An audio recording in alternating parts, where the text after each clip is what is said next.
Hi guys. Some of you might not have actually seen the film Trolls. So what we've got is a book of the film. So if you've not seen it, then it might be a good idea to watch this video now at the start of the week if you're seeing this now. Or you might want to leave it to the end or to watch it at another point.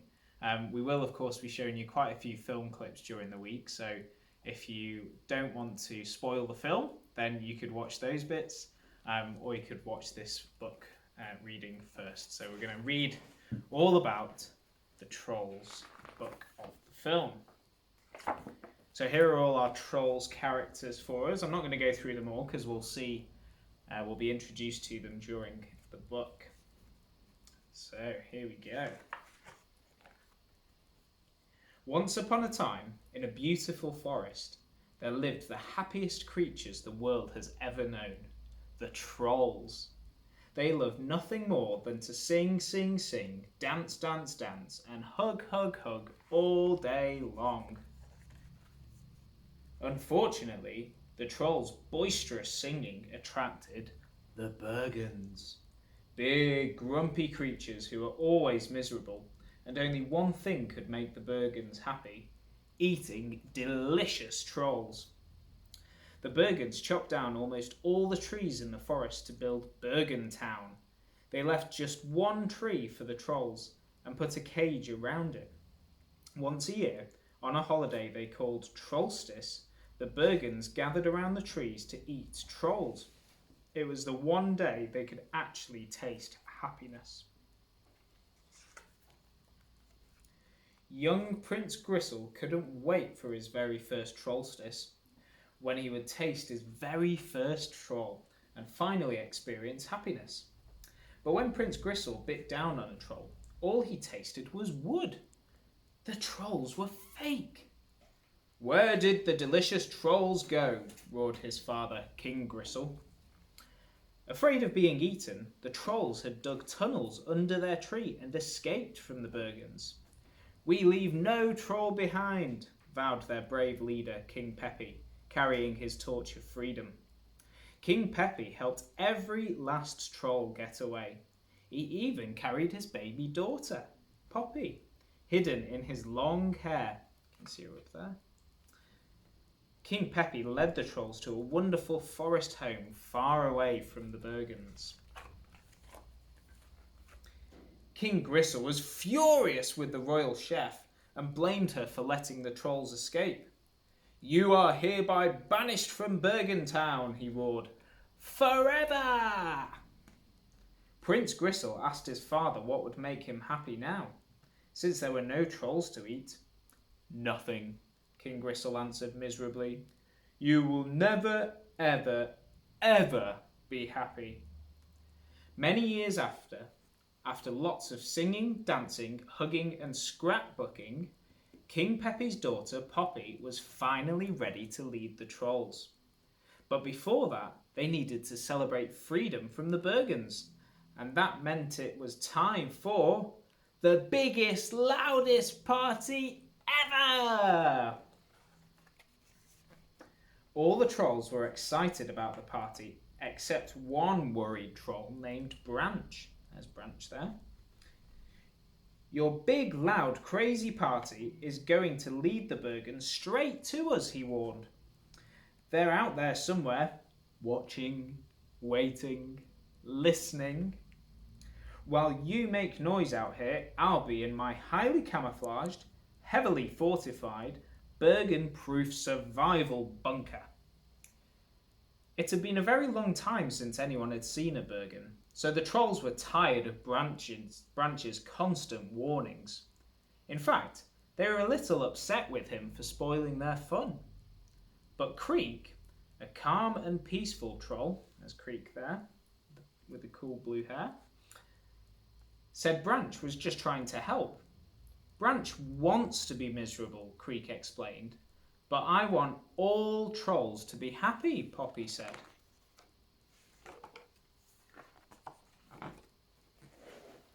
At the celebration, all the trolls, except Branch of course, sang and danced. "Turn the music up," Poppy called out. Grinning, DJ Suki pumped the music even louder. Poppy played along with her cowbell. There's DJ Suki there. More glitter, Poppy shouted happily. The trolls shined brightly coloured spotlights into the sky. They fired the glitter cannons and set off a giant glitter explosion. Kaboom!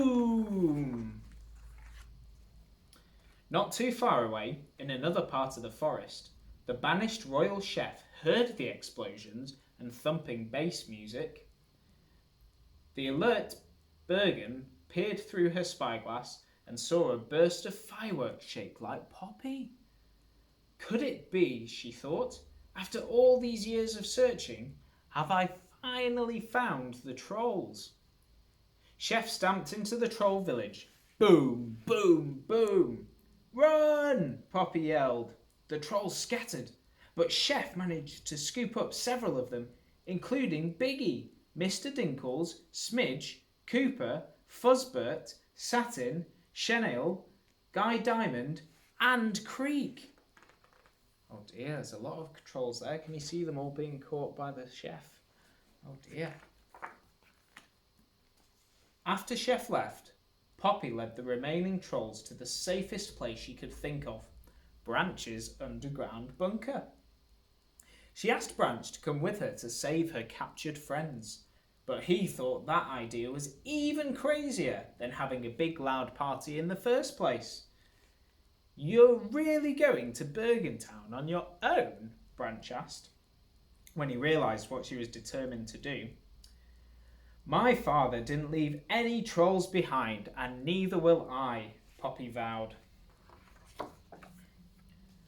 The forest between the troll's home and Bergentown turned out to be darker and more dangerous than Poppy had expected. Before she knew it, she found herself stuck in a big spider web.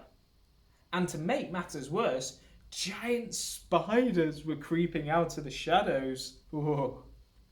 Bonk! One of the spiders got hit in the head with a frying pan. They turned around and saw Branch, using his long hair like a whip. Snap! Branch drove the spiders off and rescued Poppy. Poppy and Branch headed towards Bergentown. As they made their way through the forest, Poppy sang to make herself feel better. But Branch only scowled. Can you do your best scowling face? Maybe you should try singing, Poppy suggested. I never sing, Branch stated firmly. Never!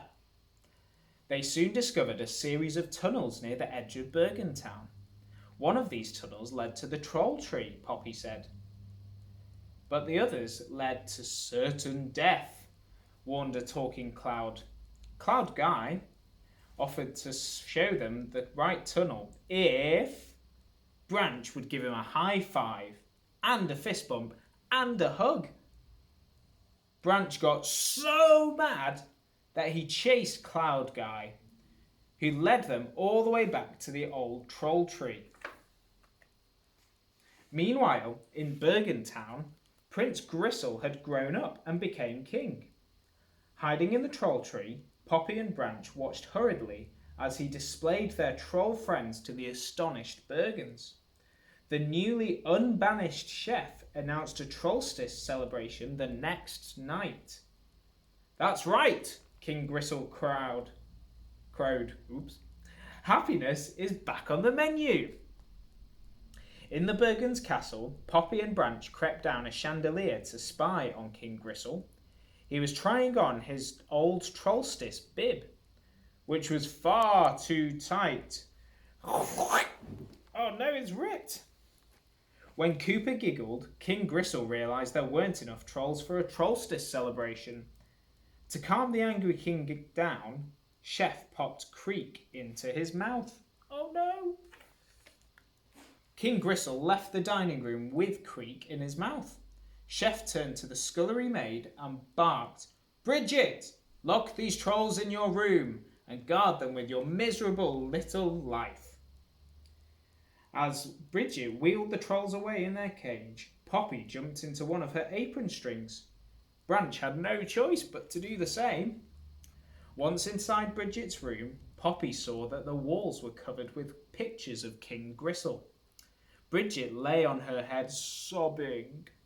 She's in love with him, Poppy thought. Of course. Poppy convinced the lovesick Bergen to help her rescue her friends by promising to help her win the king's love with a new outfit and a new hairdo. While King Gristle was shopping at Bibbly Bibbington's Bibs, Bridget walked into the store with the trolls on her head. They were using their magical hair to create a rainbow-coloured wig. Impressed by her beauty, the king asked her name. Repeating after the hidden trolls, she answered, Lady Glittersparkles. King Gristle asked her on a date night then and there. King Gristle and Bridget had a great time eating pizza and talking, with Poppy and Branch in her wig whispering all the right things to say into her ears. Bridget captivated King Gristle. Then Bridget spoke from her heart. Being here with you today makes me realise that true happiness is possible. It is, the king agreed, opening his locket to reveal Creek. He was still alive, yes. True happiness is a lot closer than you think. After dinner, King Gristle and Bridget roller skated together. As the two Bergens zoomed around the rink, the trolls in Bridget's wig held on for dear life. King Gristle liked Lady Glittersparkles so much that he invited her to be his guest at the Trollstice feast. Yes, Bridget agreed, thrilled. Suddenly, Chef interrupted their date. She eyed Lady Glittersparkles suspiciously. Worried that she would be recognised, Bridget hurried away, dropping one roller skate. I'll see you at Trollstice, Lady Glittersparkles, said King Gristle, calling after her. He picked up her skate and held it tenderly. Back in her room, Bridget was happy, until she saw the trolls leaving to rescue Creek. No, no, she cried. You have to help me be Lady Glittersparkles. I need you. But you can't pretend to be someone you're not forever, Poppy said as they left to save Creek. Bridget threw herself on her bed and sobbed. Meanwhile, in his bedroom, King Gristle got on his treadmill. He wanted to be in good shape for his date with Lady Glittersparkles next time. The trolls crept into the bedroom and snatched the locket. But King Gristle's pet alligator spotted them. The trolls sped through the castle on a roller skate. Hold on, Poppy yelled. The scaly pet chased them, snapping his massive jaws full of razor-sharp teeth. They finally escaped into the kitchen, where Poppy noticed that Creek wasn't in the locket. Where's he gone? Where did he go? She cried, as wham! The chef slammed a cage down over the trolls. Chef sneered. Creek is going to lead me to the rest of the trolls. Poppy couldn't believe it, but Creek admitted he'd sold out his fellow trolls to save himself from being eaten. Believe me, I wish there was some other way, but there isn't, Creek said, reaching through the bars of the cage to take Poppy's cowbell out of her hair. Creek went back to the troll's deserted village and rang the cowbell. It's Poppy's cowbell, King Peppy cried happily. She's come back with the others. The trolls rushed out of Branch's bunker, only to be gathered up by Chef and her guards. Back in Castle's kitchen, Chef tossed all of the trolls into a big cooking pot. I failed, Poppy said miserably. I got everyone I love thrown in a pot. All the colour drained out of her. But then Branch started singing. Yes, Branch! He sang about showing your true colours, and then something amazing happened. His true colours came out. Look, he's got blue hair now. Poppy was filled with joy and sang along with Branch. Then her colours returned too. Well, Poppy said, we danced and hugged and sang. Now what? The lid was lifted off the pot. It was Bridget. Now, you get out of here, she said. She'd heard Branch's beautiful song and just couldn't let the trolls be eaten. Go, now!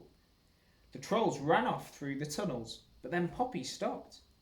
She felt so sorry for Bridget and for all the Bergens who'd never experienced happiness. At the Trollstice feast, Bridget admitted that she had let the trolls go. As Chef was about to have her arrested, the trolls stormed into the banquet hall on a roller skate. They jumped onto Bridget's head and formed themselves into the rainbow wig. Lady Glitter Sparkles, King Gristle cried, amazed. He realised when they were together, he was happy even without eating a troll. Poppy told the Bergens that all they needed to be happy was to hug and sing and dance. Poppy and Branch started singing and dancing, and soon everyone joined in. They all felt happy, except Chef, who was ejected from the castle. They've changed our point of view through the power of song and dance, one Bergen said. King Gristle and Bridget could not have agreed more. Back in the village, the trolls kept the party going. King Peppy passed Poppy the torch of freedom and placed a crown on her head, announcing, "Our new queen." And they all lived happily ever after. Even the Bergens.